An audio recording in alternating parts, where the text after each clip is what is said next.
On the night of September 14, 1984, somewhere between Las Vegas and Reno, Nevada, $5.3 million in casino cash simply vanished into the high desert darkness. The money, destined for the Federal Reserve Bank in San Francisco, disappeared along with a 32-year-old cargo transport specialist named Dwayne Holloway. For 31 years, the case remained one of the most baffling unsolved heists in American history. The FBI searched 3 states. Hundreds of leads went nowhere. The money seemed to have evaporated like morning dew on desert sand. What made this case extraordinary wasn't just the amount stolen or the audacity of the crime. It was the fact that Dwayne Holloway had spent nearly 6 years studying every single route, every security protocol, every human vulnerability in the armored transport system before he made his move. And when he finally executed his plan, he didn't run to Mexico or disappear into some foreign country beyond extradition. He stayed right there in Nevada, living a quiet life in a small town, working at a hardware store, coaching Little League baseball, attending church every Sunday. For 3 decades, he was the friendly neighbor who helped elderly residents shovel snow, the patient man who taught kids how to tie fishing knots down at Walker Lake, the widower who never seemed to have much money but always had time to help someone fix a leaky faucet. The case had gone cold by 1990. By 2000, most of the original investigators had retired. By 2010, it was nothing more than a footnote in FBI files, a legend whispered among security professionals as a cautionary tale about the one that got away. Then, in March of 2015, a phone call came into the FBI field office in Las Vegas. The caller was a woman named Patricia Holloway Chen, Dwayne's daughter. She had just discovered something while cleaning out her father's home after his death from a heart attack. Something that would unravel the most disciplined, patient, and meticulously executed theft in Nevada history. Something that proved Dwayne Holloway had been hiding in plain sight for 31 years, living with $5.3 million buried beneath his feet. Before we dive deeper into this incredible story, let us know in the comments where you're watching from. We'd love to hear from you. And don't forget to hit that subscribe button so you never miss any of our upcoming videos. Dwayne Holloway grew up in Oakland, California, the youngest of 4 children in a family that struggled to keep the lights on. His father worked the docks. His mother cleaned houses in the Oakland Hills for families who had more money in their wall safes than the Holloways would see in a lifetime. Dwayne learned early that honest work didn't always equal a fair life. He watched his father's back give out at 47. He watched his mother's hands become twisted with arthritis by 50. But Dwayne was different from his siblings. He was patient, methodical. While his brothers got into trouble, looking for quick scores and fast money, Dwayne kept his head down. He graduated high school in 1970, served 4 years in the Army as a logistics specialist, and came home with an honorable discharge and skills that would prove valuable in unexpected ways. In 1976, he got hired by Sierra Armored Transport, a regional company that moved cash between casinos and banks across Nevada. The job paid $23,000 a year, which was decent money for the late 70s, but not enough. Not nearly enough. Dwayne had married his high school sweetheart Monica, and they had a daughter, Patricia, born in 1977. Monica had been diagnosed with lupus that same year. The medical bills were crushing them. Dwayne worked the routes, Las Vegas to Reno, Carson City to Elko, sometimes down to Laughlin or over to Tahoe. He learned the roads like he'd learned supply routes in the Army. Every mile marker, every rest stop, every stretch of lonely highway where you could drive for 20 minutes without seeing another vehicle. But more importantly, he learned the system. Sierra Armored Transport in 1978 was not the sophisticated operation you might imagine. Security protocols were loose. The same routes ran on predictable schedules. The same crews worked the same runs. Radio communication was spotty in the mountains. GPS tracking didn't exist. The trucks had basic alarm systems, but once you were on those empty desert highways between cities, you were essentially on your own. Dwayne started keeping a notebook in 1979. Nothing obvious. Just a small journal where he recorded details.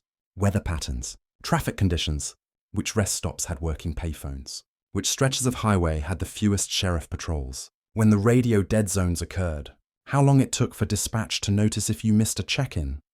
He studied the money too, where it came from, where it went. The big Las Vegas casinos needed regular cash deposits to the Federal Reserve. It was a river of money flowing north, and Dwayne was riding it several times a month. His plan formed slowly, over years. That was the key to everything that followed. Dwayne Holloway never rushed. While other would-be criminals thought about quick hits and fast getaways, Dwayne thought about the long game. He thought about what came after. By 1981, Monica's condition had worsened. The medications were experimental and expensive. They had maxed out their credit cards. Dwayne had taken a second job at a gas station on his days off. He was working 70 hours a week and still falling behind. His daughter Patricia was 4 years old and asking why Mommy was sick all the time. The desperation crystallized into determination. Dwayne identified the vulnerability in early 1982. On the Las Vegas to Reno run, there was a 2-hour window through the high desert where radio communication was unreliable. The route passed through Mineral County, some of the most remote territory in Nevada. If something went wrong out there, if a truck broke down or got a flat tire, it could be 45 minutes before anyone even knew there was a problem. The trucks carried manifests, but those manifests weren't always accurate. The casinos were moving so much cash that paperwork sometimes lagged behind reality. A discrepancy of a few $100,000 might not be noticed for days. And if you could create confusion about which truck carried which load, you could buy yourself even more time. Dwayne started volunteering for the Vegas-Reno run. It was the least popular route among drivers because it meant overnight turnarounds and long hours on empty roads. Management was happy to have someone willing to take it regularly. By late 1982, Dwayne was the primary driver for that run, sometimes making it 3 times a week. He began his real preparation in January 1983. He bought a 1978 Ford F-150 pickup truck for $800, cash from a seller in Sacramento using a fake name. He registered it under that same name with a P.O. box address in Hawthorne, Nevada. He kept the truck in a storage unit he rented in Tonopah, another small Nevada town, paying the monthly fee in cash.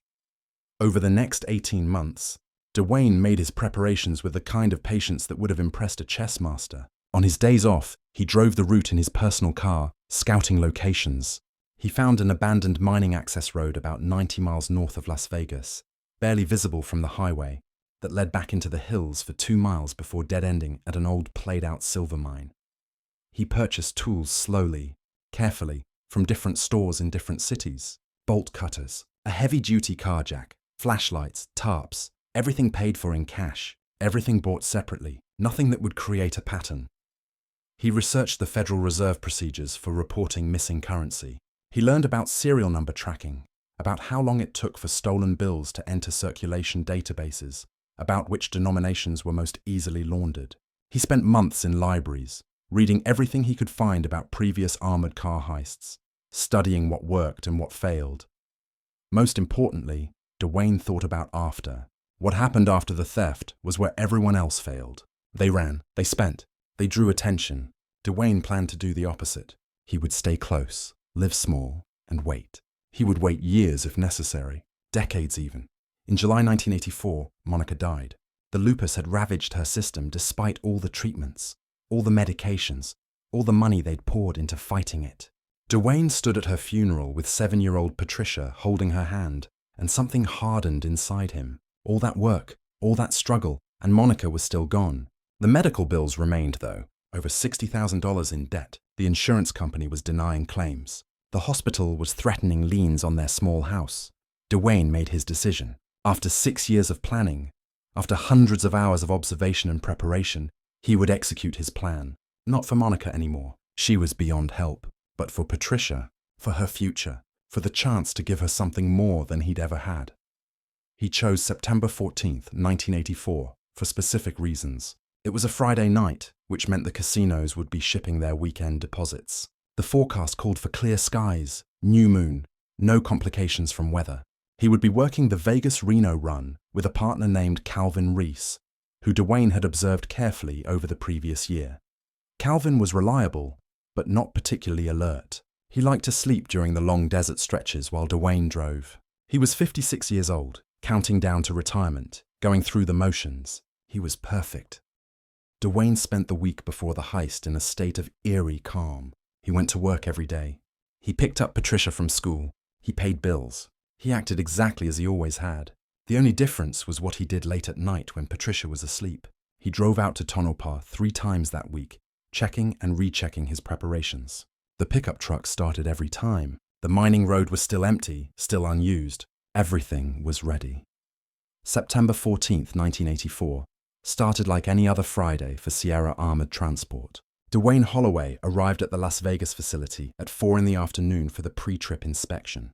The compound sat on the eastern edge of the city, surrounded by chain-link fence and desert scrub. Inside, the dispatch office hummed with activity as crews prepared for the evening runs. Dwayne went through his checklist with his usual thoroughness. He checked the truck's tires, fluid levels, lights. He tested the radio communication system. He signed the logbook. Everything appeared routine to anyone watching. But inside, his heart was beating slightly faster than normal. After 6 years of planning, after 18 months of intensive preparation, this was the night. Calvin Reese showed up at 4:30, complaining about his back and the long drive ahead. He was already looking tired, which was exactly what Dwayne had anticipated. They loaded the cargo at 5:15. The manifest showed 3 sealed containers of casino currency from 4 major strip properties. Total declared value, $4.8 million. What the manifest didn't show, what had been added at the last minute due to a scheduling change, was an additional sealed container from the Tropicana, carrying another $500,000 in high-denomination bills. The paperwork for that container would be filed on Monday. It was exactly the kind of administrative gap Dwayne had observed dozens of times before. They departed the facility at 6:07 in the evening. Dwayne drove. Calvin settled into the passenger seat with a thermos of coffee and a paperback novel.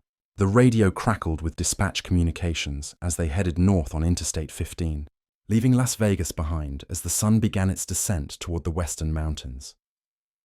The first 2 hours passed normally. They cleared Glendale, then Moapa, then Mesquite near the Arizona border.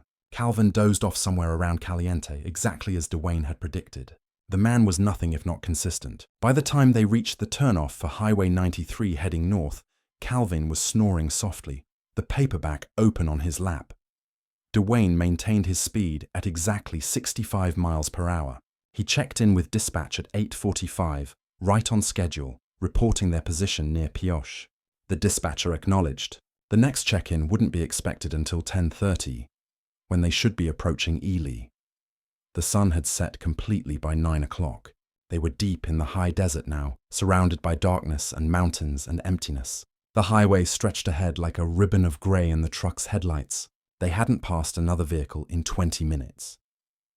At 9:17, Dwayne slowed and pulled off onto what appeared to be a wide spot on the shoulder. He killed the engine. Calvin stirred, looking around confused. Dwayne had prepared something to say, some excuse about hearing a strange noise from the engine, but it turned out he didn't need it. Calvin was still half asleep, groggy and disoriented. Dwayne reached over and punched him hard in the temple, a single precise blow that dropped Calvin into unconsciousness. Dwayne's hands were shaking slightly as he zip-tied Calvin's wrists and ankles. He used duct tape on his mouth. He checked his pulse, steady and strong. Calvin would wake up with a concussion and a terrible headache, but he would be fine. Dwayne had been clear with himself about this. No one would die.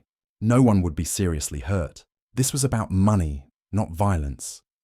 He dragged Calvin out of the truck and into the cab of the Ford F-150 he'd hidden in the mining road entrance, covered with a camo tarp. It had taken him 3 trips over the previous week to position everything perfectly. The pickup truck, 5 5-gallon gas cans, tools, water, everything he needed.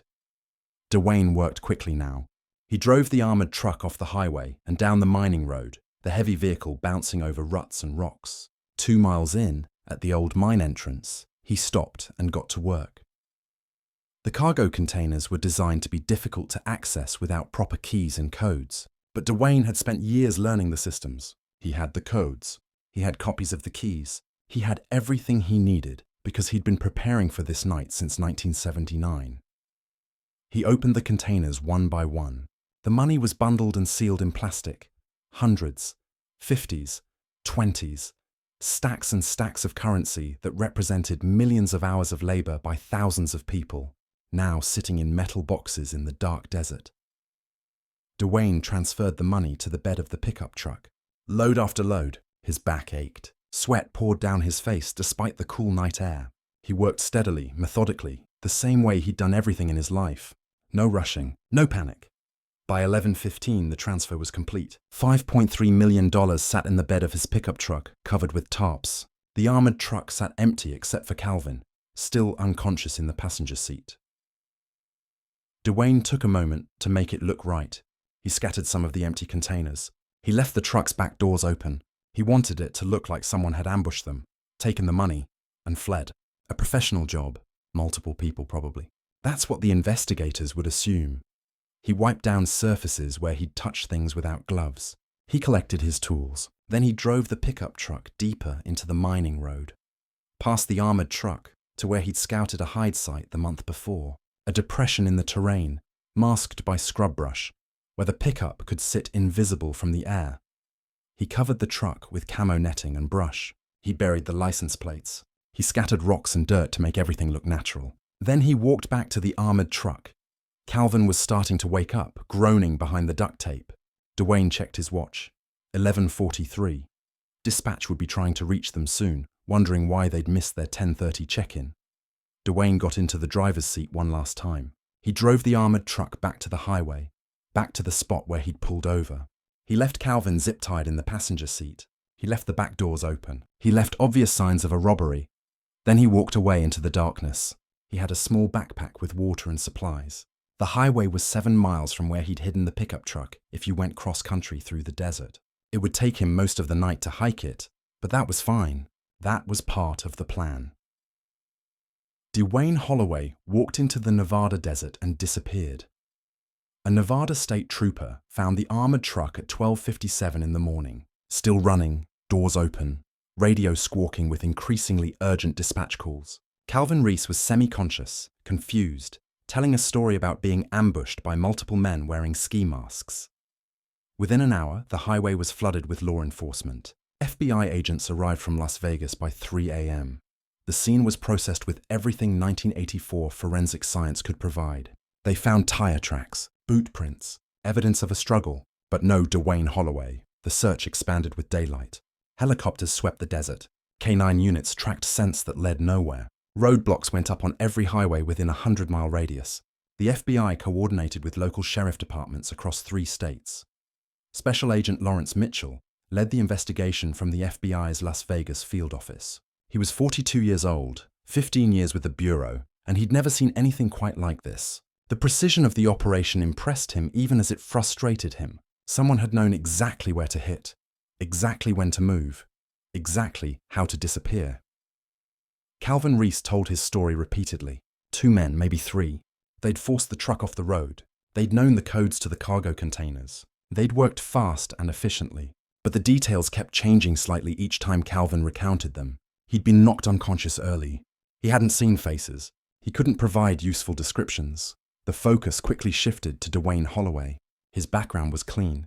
No criminal record. Military service was exemplary. His work record at Sierra Armored was spotless. But he was missing. That made him either a victim or a suspect. And as days passed without finding a body, the latter seemed increasingly likely. FBI agents interviewed Patricia, who was 7 years old and confused about why strange men were asking questions about her daddy. They interviewed Dwayne's neighbors, his co-workers, his few friends. Everyone described the same person. Quiet, reliable, nothing unusual. A man dealing with grief after his wife's death, but managing okay. His house was searched top to bottom.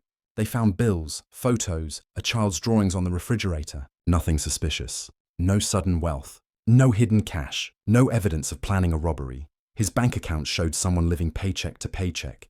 He had $63 in checking. No savings. Credit cards were maxed out from Monica's medical bills.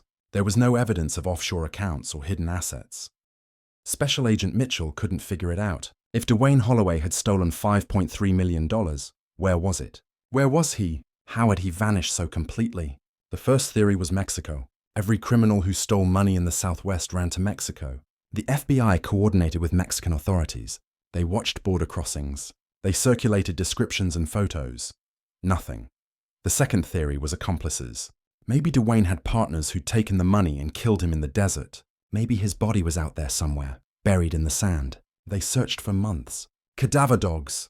ground-penetrating radar, volunteers combing the wilderness. They found nothing. The case consumed the FBI field office through the end of 1984 and into 1985. Special Agent Mitchell worked it obsessively. He knew Dwayne Holloway was alive. He knew the man had planned this. He could feel it in his bones, but he couldn't prove it, and he couldn't find him. By 1986, the case had cooled. Other crimes demanded attention. The intense scrutiny faded to periodic reviews. By 1990, it was a cold case. By 2000, most people had forgotten it ever happened. But Dwayne Holloway hadn't forgotten. Because Dwayne Holloway had never left Nevada at all. On the morning of September 15, 1984, a man calling himself David Harris walked into a small apartment complex in Hawthorne, Nevada, and paid 6 months' rent in cash for a one-bedroom unit. The landlord, grateful for a reliable tenant willing to pay up front, asked no questions. David Harris was quiet, polite, and kept to himself. Exactly the kind of tenant she wanted. David Harris was Dwayne Holloway, and Hawthorne, a small town of 7,500 people in Mineral County, would be his home for the next 31 years. The first few months were the hardest. Dwayne stayed inside mostly, listening to the radio for news about the investigation. He heard his own name. He heard theories and speculation. He heard about the massive manhunt, and he did nothing. He waited. He'd left Patricia with his sister in Oakland, told her he needed to go away for work, promised to call regularly. He sent money through a complicated chain of mail drops and money orders.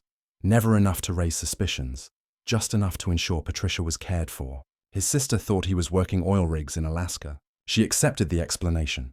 The $5.3 million remained buried in the desert for 18 months. Dwayne didn't touch it, didn't go near it. He lived on the small amount of cash he'd saved before the heist, working odd jobs in Hawthorne for minimum wage. He painted houses. He did landscaping. He repaired fences. He became part of the community. In April 1986, when the FBI presence in Nevada had finally diminished, Dwayne made his first trip back to the mining road. He went at night, walking the entire distance from Hawthorne. The pickup truck was exactly where he'd left it, untouched, buried under brush and thyme. He didn't move the money yet. Instead, he began a process that would take him 3 years to complete. He started buying land. Dwayne purchased a small foreclosed house on 2 acres outside Hawthorne in June 1986, paying cash through a real estate agent who didn't ask too many questions. The house was a disaster, roof leaking, windows broken, plumbing shot, but it was his. And more importantly, it had a basement. He spent the next year renovating the house himself, doing all the work alone. He was methodical, patient. He dug out the basement, deepening it by 3 feet. He poured new concrete floors. He built shelves and storage. To anyone watching, he was just another guy fixing up an old property.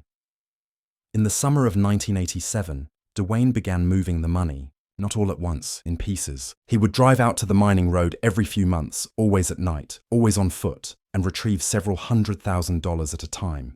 He carried it back in backpacks, buried it temporarily near the highway, then returned with his car to transport it to Hawthorne. By 1989, all $5.3 million was buried beneath the concrete floor of his basement, sealed in PVC pipes he'd installed during the renovation. The pipes ran along the foundation, disguised as plumbing. No one would ever find the money unless they knew exactly where to look and decided to jackhammer up the entire floor. Dwayne lived small. He worked at Walker Hardware Store starting in 1990, a job that paid $8 an hour. He drove a 12-year-old Toyota. He wore thrift store clothes. He volunteered at the community center. He was beloved in Hawthorne as the helpful guy who could fix anything and never said no when someone needed a hand. He brought Patricia to visit twice a year, telling his sister he had work in Nevada now. Patricia grew up thinking her father was a modest man who worked hard for every dollar. She never suspected that millions of dollars sat beneath the house where she slept during her visits. The years passed.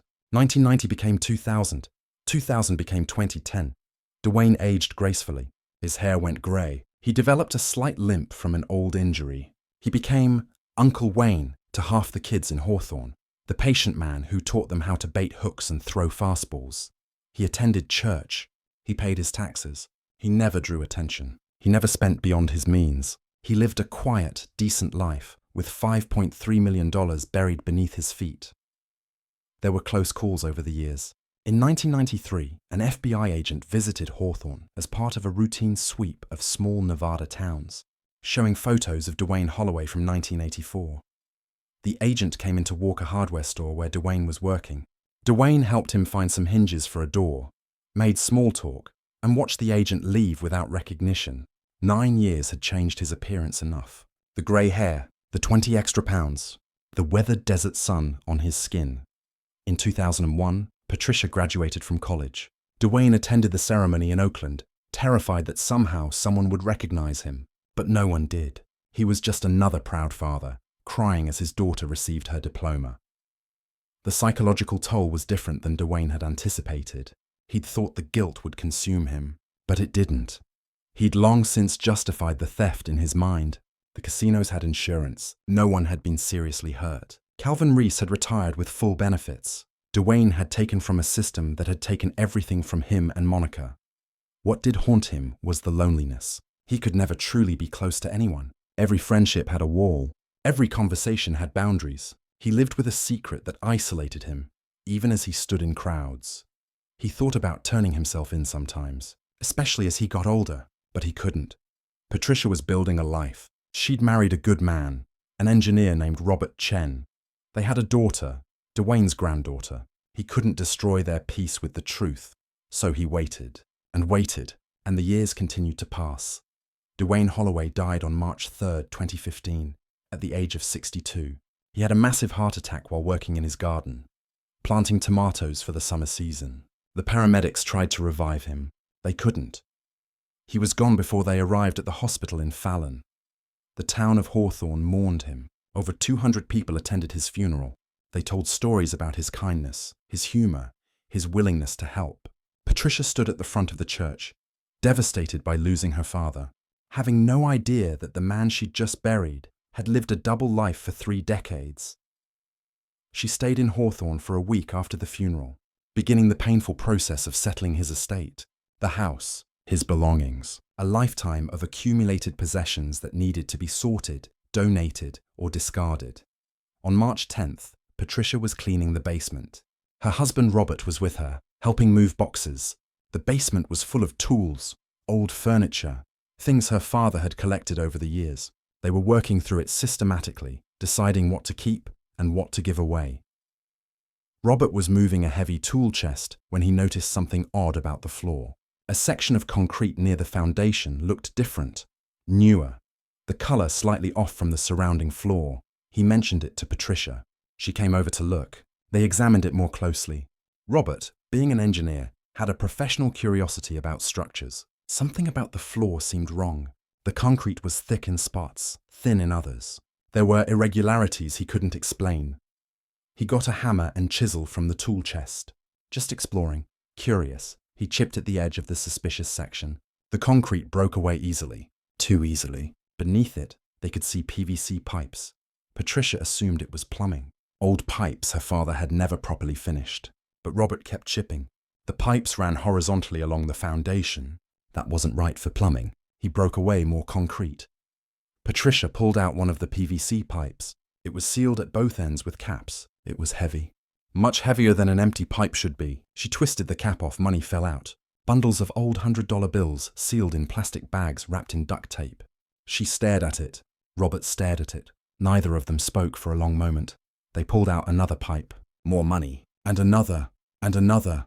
The basement floor was full of pipes, all of them loaded with cash. Tens of thousands of dollars in each pipe, maybe hundreds of thousands. They couldn't even begin to count it all. Patricia's hands were shaking as she pulled out her phone. She tried to make sense of what she was seeing. Her father, who'd worked at a hardware store for 25 years, who'd driven an old Toyota and clipped coupons, who'd lived in a modest house in a small town, had millions of dollars hidden in his basement. She called the FBI at 4:30 in the afternoon on March 10, 2015. She spoke to the agent on duty and explained, haltingly, that she'd found a large amount of cash hidden in her deceased father's home.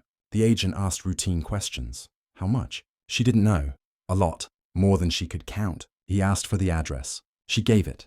Special Agent Jennifer Torres arrived in Hawthorne the next morning with a team of forensic accountants and evidence specialists. She was 34 years old, 12 years with the Bureau, and she'd been assigned the case because she had experience with legacy investigations. When she pulled the name Dwayne Holloway from Patricia's initial information, something clicked. She'd heard that name before. In training. In cold case reviews, she pulled the file on the 1984 Sierra armored transport heist during the drive from Las Vegas to Hawthorne. Walking into that basement, seeing the pipes full of cash, seeing the sophisticated concealment system, Jennifer Torres knew immediately what she was looking at.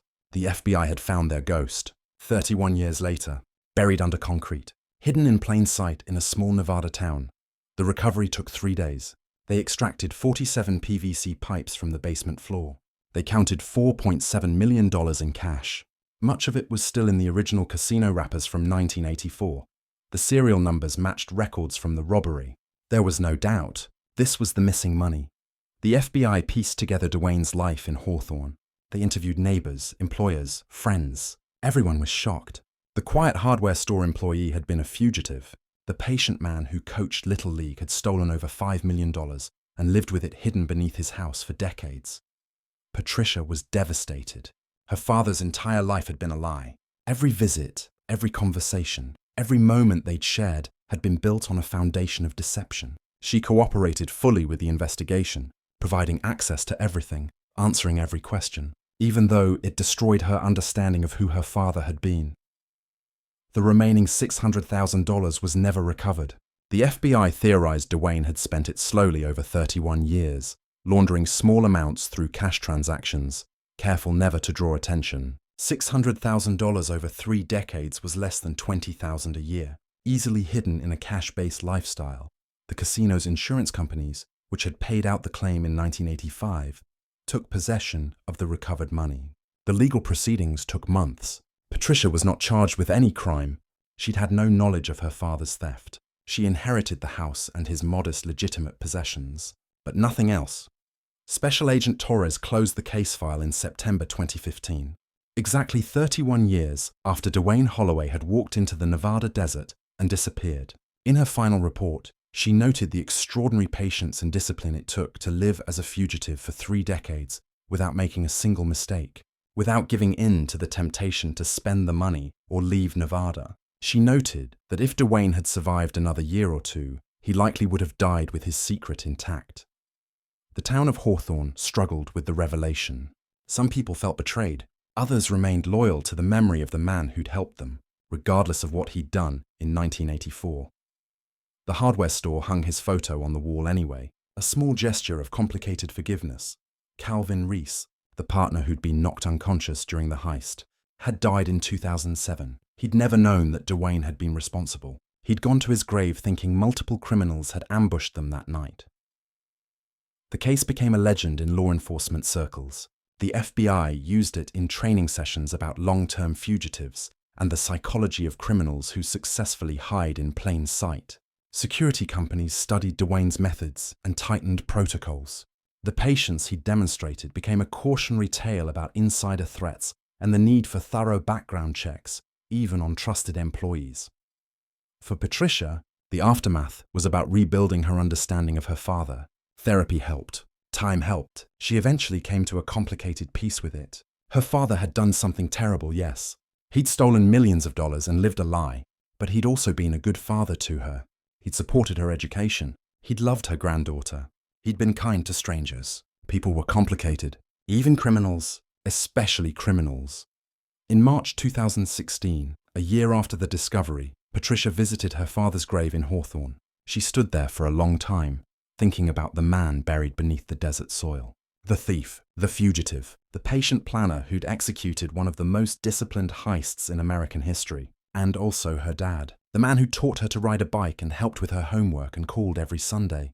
She'd brought flowers. She placed them on the grave, and she whispered something only she and the desert wind would ever hear. The $5.3 million heist ended not with a dramatic arrest or shootout, but with a daughter discovering her father's secret while cleaning a basement. It ended with the realization that sometimes the criminals we search for aren't running. Sometimes they're hiding in plain sight, living quiet lives, waiting patiently for time to pass. And sometimes they almost win. Almost. Epilogue. The story of Dwayne Holloway raises uncomfortable questions about justice, time, and the nature of crime itself. He'd stolen $5.3 million, yes, but he'd also lived modestly for 31 years, never truly enjoying the fruits of his crime. He'd worked honest jobs, paid taxes, contributed to his community. In some strange way, he'd punished himself more effectively than any prison sentence could have. The FBI analysis revealed something else remarkable.